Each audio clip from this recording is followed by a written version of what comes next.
Goa Shipyard Limited is a public sector undertaking. It is a defense of India undertaking. It is a profit-making industry.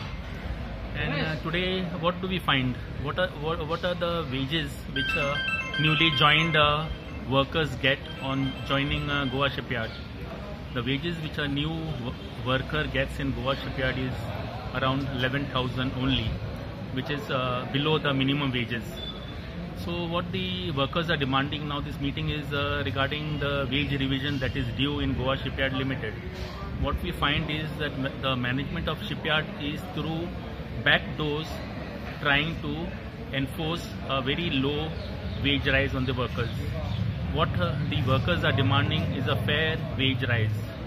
What is the demand of the workers? Workers are demanding that the minimum wage should be 21,000 rupees as fixed by the central government for the government employees and public sector undertakings.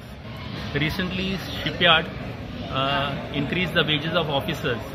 Officers have been given a wage rise of 40%, whereas low wage employees are being asked to take only 26% wage rise. So this type of unfair, discriminatory approach is not acceptable to the workers, and workers are very much agitated over it. That's why they have all gathered here to discuss, because recently we found that the management has called two minority unions, and without signing a MOU and without showing that MOU to the workers, they are taking undertakings from the workers, saying that forcibly trying to take the undertaking that they are ready for whatever has been signed by the minority unions without showing them what has been agreed by them.